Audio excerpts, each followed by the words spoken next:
Un match tranquille, de l'efficacité et une qualification pour les huitièmes de finale. C'était Real Madrid-Manchester City. Hola a todos y todas, j'espère que vous allez bien. C'est Baki Koune de Madrid. On se retrouve pour une nouvelle vidéo à propos du Real Madrid, parce qu'évidemment le Real Madrid s'est qualifié pour les huitièmes de finale de la Champions League en s'imposant sur ce match retour 3-1 face à Manchester City. Vamos! Eh bien voilà, comme je le disais précédemment il y a quelques secondes, le Real Madrid a validé son ticket pour les huitièmes de finale de la Champions League. Les merengues, après s'être imposés 3-2 de côté de l'Etihad Stadium la semaine dernière, s'est imposé de nouveau chez lui au Santiago Bernabéu, 3-1, notamment grâce à un triplé de Kylian Mbappé évidemment. Encore une nouvelle fois, le Français aura répondu présent dans un grand rendez-vous. On y reviendra évidemment un peu après, mais tout simplement dans la globalité, c'est une très belle performance du Real de Madrid. Pourquoi une belle performance du Real de Madrid? Parce qu'évidemment, on a étouffé cette équipe de Manchester City qu'on n'a tout simplement pas reconnue. C'est évidemment le cas depuis le début de la saison. Ça s'est encore confirmé, notamment dans un grand rendez-vous quand le niveau s'élevait. Les Citizens n'ont pas su répondre à l'intensité qui était mise par le Real de Madrid. On l'a vu notamment parce qu'il y avait une stat qui revenait notamment en première mi-temps où moi j'avais eu l'impression que Manchester City n'avait pas tiré justement de cette première mi-temps. Finalement, il y avait une stat qui disait que les Citizens avaient tiré. Il me semble que c'était une fois et c'était à la 10e minute. Je me souviens plus exactement de quel joueur avait tiré justement au but, mais toujours que ça montrait évidemment l'inefficacité et surtout le fait que Manchester City n'était pas dangereux justement dans cette confrontation retour et que le Real de Madrid avait la main mise sur ce match dès le début. Donc on l'avait vu notamment, on voyait un Manchester City qui essayait justement d'attaquer, on voyait qu'à un moment il y avait quand même cette petite possession dans le camp madrilène, on voyait un Manchester City qui essayait de tirer au but, malheureusement il n'avait pas trouvé cette opportunité-là ou cette occasion pour pouvoir tirer. Et justement, le Real de Madrid va trouver cette opportunité, va trouver une faille justement au cœur de la défense de Manchester City. Ce sont des points d'ailleurs qu'on avait soulignés déjà dès le match aller, qu'on avait souligné aussi effectivement lors des matchs précédents de Manchester City, que ça soit en Ligue des Champions ou même du côté de la Première Ligue. Le fait justement que Manchester City se faisait avoir notamment dans le dos de sa défense, qu'on gérait justement mal la profondeur, ça se voit justement que c'était travaillé par les hommes de Carlo Ancelotti, puisque tout de suite, limite en première intention, j'ai envie de dire Raúl Asensio, et d'ailleurs j'ai envie de parler de ce joueur-là encore une fois parce que c'est vraiment notre crack, le joueur évidemment formé à la Cantera, centre de formation du Real de Madrid, donc la Fabrica. Et encore une fois, voilà, ça m'a rappelé ce ballon qu'il avait donné à Jude Bellingham pour sa première face à Osasuna. Rebelote, gelon dans le dos de la défense de Manchester City, notamment Ruben Dias. Donc ce ballon qui se dirige vers Kylian Mbappé. Et c'est là justement on voyait que Kylian Mbappé se sentait beaucoup mieux à ce poste de numéro 9 parce qu'il y a des gestes qui ne trompent pas dans ce rôle-là. Il se sert de son corps, notamment de ses mains, pour se protéger, aussi pour prendre l'avantage sur Ruben Dias, même si Ruben Dias, un défenseur de ce niveau-là, se fait quand même avoir peut-être trop facilement. Toujours est-il qu'on voit justement que Kylian Mbappé se sent mieux justement à ce poste de numéro 9, puisqu'avec son corps, il joue très très bien le coup. Ce n'était pas forcément le cas il y a encore quelques saisons. Là, il le fait très très bien. Il se protège et voilà, avec la lucidité qu'on lui connaît, ce sont des gestes auxquels il nous y a déjà habitués. Ce petit lob par-dessus Ederson, ça fera un 0 pour le Real de Madrid. Et effectivement, là, on voit que ce sent bien parce que c'est un Real de Madrid qu'on connaît effectivement en Champions League. La moindre occasion, ça se punit directement. Ils l'ont fait, ils ont puni directement cette équipe de Manchester City. C'est d'ailleurs des points que j'avais soulignés notamment dans des vidéos précédentes où je disais que contrairement au match aller, sur ce genre de confrontation retour, la moindre occasion, la moindre opportunité, il fallait tout de suite la saisir et ça a été parfaitement fait par l'intermédiaire de Kylian Mbappé. Donc suite à ça, finalement, assez logiquement, j'ai envie de dire, le Real de Madrid mène 1-0, un Real de Madrid qui va continuer de pousser dans ce match-là et c'est là que je disais, j'attendais de voir toute une équipe du Real de Madrid dans un grand jour, dans un grand soir, parce que des fois, ça dépendait trop de certaines individualités. Et là, on a senti justement un Real de Madrid concerné de Courtois, justement, jusqu'à Kylian Mbappé, en passant évidemment par Aurélien Tchouaméni, Dani Ceballos, Jude Bellingham, Vinicius Junior, évidemment. Donc voilà, on a senti ce Real Madrid, comme je le disais, concentré à 100%, des ballons récupérés. On avait aussi pas mal de complémentarité au niveau du milieu de terrain entre Jude Bellingham, Tchouaméni qui a apporté de l'équilibre et Ceballos justement qui essayait de faire ce lien entre l'attaque et la défense, tout comme Jude Bellingham, mais d'un peu plus bas. Donc j'ai trouvé ça très très intéressant. On parlait aussi effectivement de cette complémentarité avec les trois de devant, Vini, Rodrigo et Mbappé. Quand on disait souvent que par moment c'était peut-être mieux deux et pas trois, finalement les trois étaient très très bien dans ce match-là. On occupait très très bien les parties du terrain. Un Mbappé qui restait par moment beaucoup plus dans l'axe, un Vini bien sur son côté gauche, un Rodrigo bien sur son côté droit, et tout simplement, bon, on a vu que ça permutait entre les trois, ça déstabilisait aussi cette équipe de City. Donc voilà, j'ai senti une équipe du Real Madrid très très équilibrée. Moi, franchement, j'ai beaucoup apprécié ce match-là. Maintenant, c'est vrai que c'est difficile aussi de juger un peu la performance aussi du Real Madrid parce qu'on le savait avant le début du match, c'est un Manchester City malade, un Manchester City fragile depuis le début de la saison. Donc c'est vrai que c'est compliqué de juger, mais toujours est-il qu'il faut mettre en valeur, souligner justement cette performance du Real Madrid parce que justement, on n'aura pas laissé respirer cette équipe de City. On les a tout de suite mis dans le trou. On a été très très efficace et ça fallait le faire parce que ce n'est pas toutes les équipes qui ont pu être vraiment très très tranchantes face à Manchester City. Donc voilà, quand même très belle performance à souligner du côté du Real Madrid. Ce sont voilà des performances qu'on aime, des performances qu'on aimerait revoir bien évidemment. Maintenant, c'est vrai qu'il y a peut-être des points négatifs et pour moi le premier point négatif qui est venu dans ce match-là, c'est le carton jaune pris par Jude Bellingham. Alors c'est vrai que là-dessus, l'international anglais n'a pas contesté. C'est vrai qu'il y avait faute, mais j'ai bien aimé justement sa façon de réagir puisqu'il est resté très très calme. Il n'y avait pas de quoi contester, donc là-dessus, il n'y a rien à dire. Malheureusement, voilà, c'est une faute sur laquelle il était en retard. Peut-être qu'il pouvait mieux gérer justement ce contrôle raté. Malheureusement, dans le football, c'est vrai que sur ce genre d'action, ça va très très vite. Il pensait avoir ce ballon avant Foden. Foden a récupéré le ballon avant et il y a le pied qui traîne. C'est carton jaune. Carton jaune qui sera synonyme de suspension puisque ça fait plusieurs cartons jaunes que Jude Bellingham prend. Il sera donc absent pour le huitième de finale aller de la Champions League. Ce sera évidemment soit face au Bayer Leverkusen ou soit face à l'Atlético de Madrid. Un tirage au sort d'ailleurs qui aura lieu ce vendredi à midi. Donc ce vendredi, nous connaîtrons l'adversaire du Real Madrid pour les huitièmes de finale. Mais ce huitième de finale aller, quoi qu'il arrive, ce sera sans Jude Bellingham. Un Jude Bellingham d'ailleurs aussi qui aura été très très bon dans ce match-là. On l'a vu aussi essayer d'orienter le jeu de droite à gauche, disponible toujours offensivement mais aussi défensivement. Comme j'ai l'habitude de dire, toujours au four et au moulin, c'est du Jude Bellingham. Et en plus, il est resté très très calme au niveau du comportement. Évidemment, on n'a pas réentendu les mêmes mots qu'il a déclarés à l'arbitre dans ce match de Liga face à Osasuna ce week-end. Donc voilà, un Jude Bellingham qui a été bon. Et on n'attend pas moins de lui. Ce qu'il fait, c'est très très bien. Et surtout quand il est calme, quand il gère ses émotions, bah voilà, c'est un excellent joueur. Voilà, ça c'est ce qu'il y avait évidemment à dire. Là-dessus, après, on va passer évidemment à un crack encore. Je n'ai pas les mots tout simplement pour décrire ce joueur-là, tellement ce qu'il fait, c'est impressionnant. On a l'impression qu'il joue au Real Madrid depuis plusieurs saisons, alors qu'en fait, ce n'est que son 20e match à peu près, je pense, du côté des pros. C'est Raúl Asensio, évidemment, le crack. Il a été très, très concentré dans ce match-là. Finalement, on peut faire une globalité de son match aller et de son match retour face à Manchester City, qui, quoi qu'il arrive, reste une des meilleures équipes d'Europe. Un Raúl Asensio qui aura été très très concentré sur l'ensemble des deux matchs, de superbes interventions, surtout avec ses tacles glissés et ses cris de rage, notamment avec Rudiger pour exprimer justement tous les bons gestes et toutes les bonnes interventions qu'il aura fait sur les deux matchs.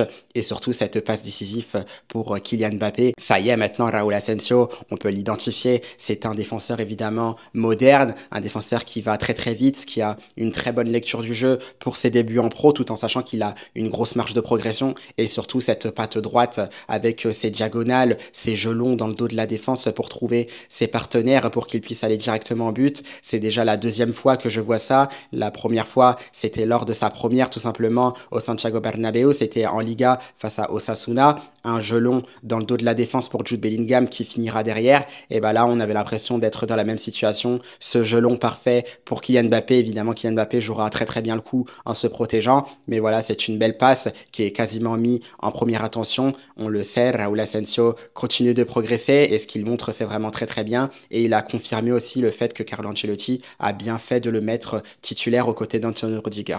Donc on espère qu'il va continuer comme ça, mais voilà, j'ai pas grand-chose à dire sur notre crack espagnol, qui devrait d'ailleurs être bientôt, je pense, convoqué du côté de la Roja, la sélection espagnole. On attend de voir ce que va décider le sélectionneur de l'Espagne, mais en tout cas, Raúl Asensio pour le Real de Madrid, bah, ça continue de monter en puissance. On espère qu'il continuera encore à jouer titulaire lors des prochains matchs. Et suite à ça, bah, que dire sur Kylian Mbappé, encore une fois, voilà, qui aura répondu présent dans un grand match.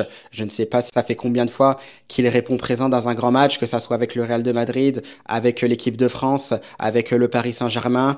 Voilà, un Kylian Mbappé clinique, notamment dans la finition. C'est ce qu'on attend de lui. Finir la moindre action qu'il aura.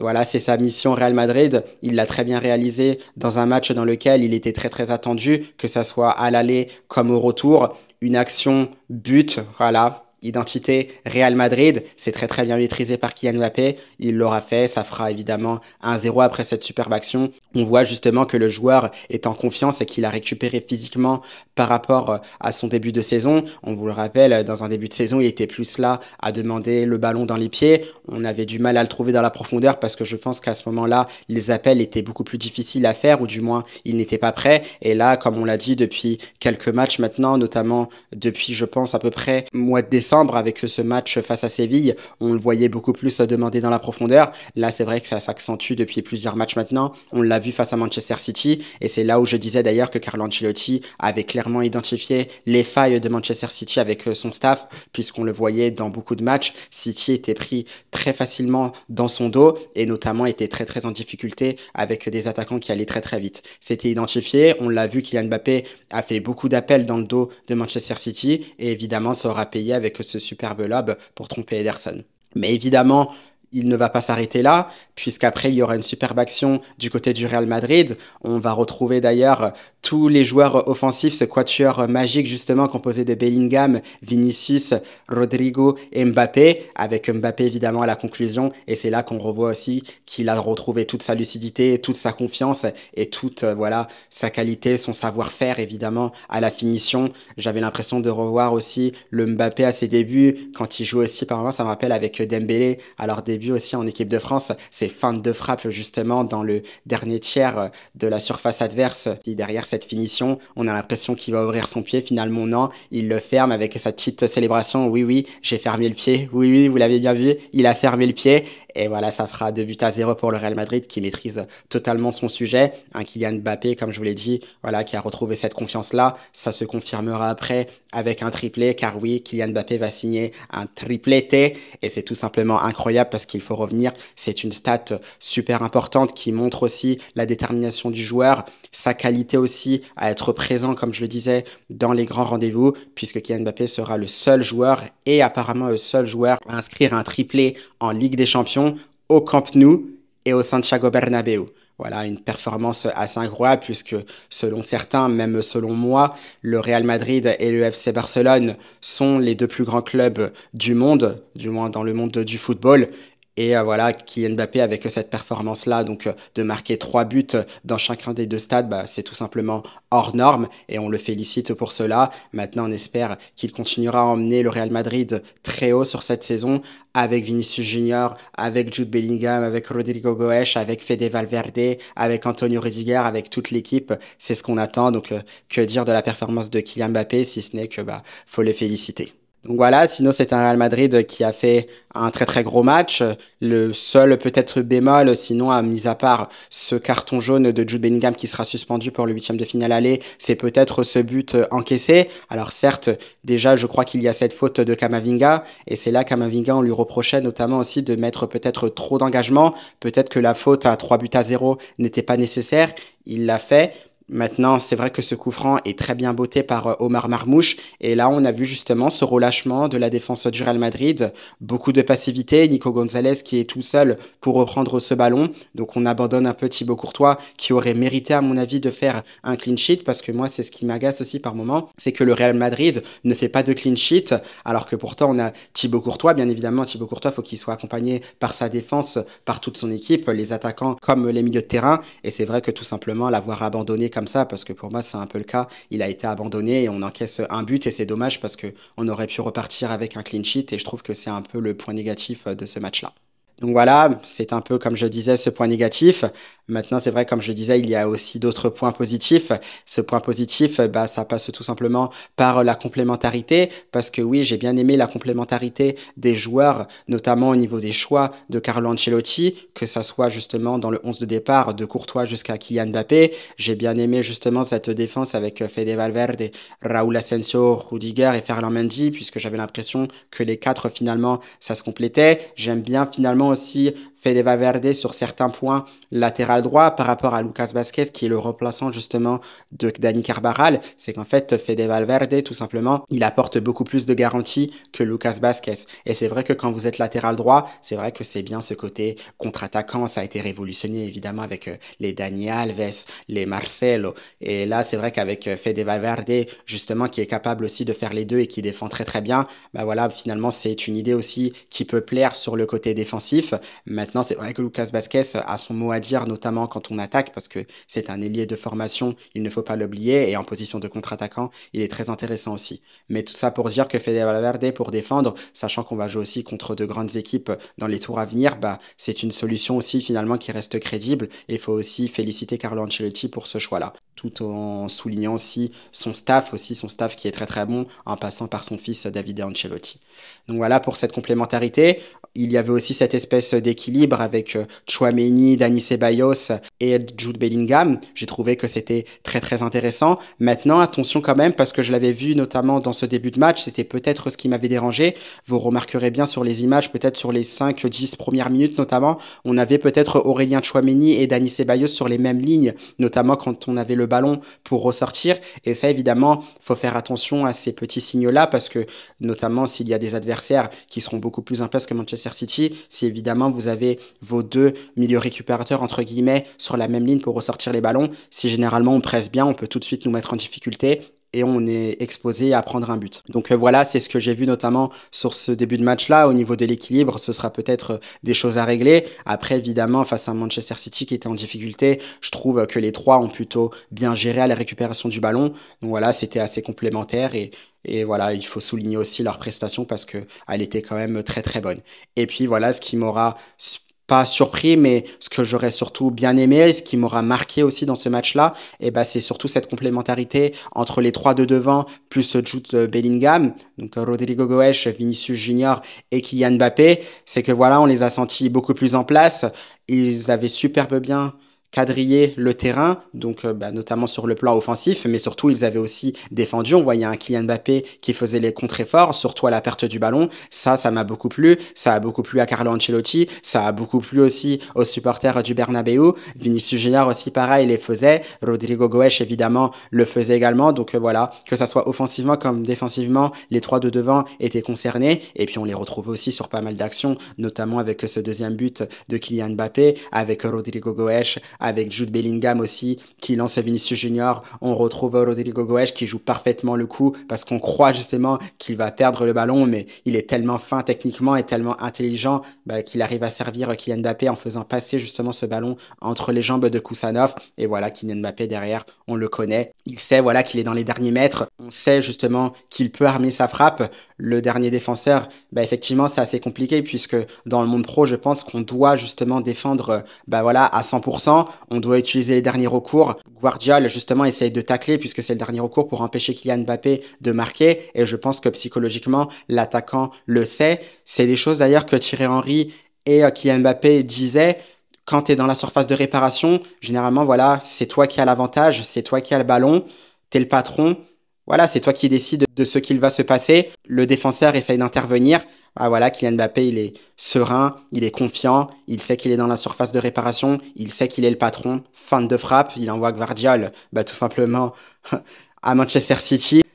Frappe, voilà, il ferme son pied et justement ça fait 2 buts à 0 pour le Real Madrid, mais tout ça pour dire justement qu'on a retrouvé cette complémentarité du côté de l'attaque du Real de Madrid et c'était beau à voir et justement avec ce deuxième but de Kylian Mbappé. Donc on espère que ça va continuer comme ça tout en sachant que ça répond aussi aux critiques qui avaient été faites concernant les trois de devant, comme quoi il faudrait peut-être en enlever un, que les trois ne pouvaient pas forcément jouer ensemble. Là ils l'ont prouvé parce qu'il y avait beaucoup de complémentarité, un terrain qui était superbe bien occupé. Un coup, on en avait un à gauche, un à droite, un dans l'axe. et justement on inversait les rôles et ça j'ai trouvé ça vraiment très très intéressant. Maintenant c'est vrai que c'était un Manchester City en difficulté, que ça soit offensivement, défensivement comme on l'a déjà dit. Il faudra voir évidemment face à des équipes qui seront beaucoup plus en place. On a vu déjà que c'était pas forcément évident face à l'Atlético de Madrid en championnat. Il faudra peut-être affronter de nouveau l'Atlético en Champions League, à voir ce que le tirage au sort nous réservera. Peut-être que ce sera le Bayer Leverkusen de Xabi Alonso qui sera un adversaire très difficile, tout en rappelant que c'est le champion d'Allemagne. Donc voilà, nous verrons bien. Mais voilà, avec ces joueurs-là qui sont maintenant des grands joueurs, voilà, qui sont souvent nominés maintenant au Ballon d'Or. Voilà, ce sont des joueurs qui sont capables de faire la différence à tout moment, que ce soit par des dribbles, une dernière passe, un but. Voilà, ils peuvent avoir le geste juste à tout moment. Et voilà, c'est bon à savoir et c'est tout aussi bon pour le Real de Madrid. Donc voilà, ce sont les choses qu'on a notées pour ce match face à Manchester City, un match dans l'ensemble qui nous aura beaucoup plu. Maintenant, c'est vrai qu'il faudra noter que Carlo Ancelotti aussi aura fait tourner son effectif.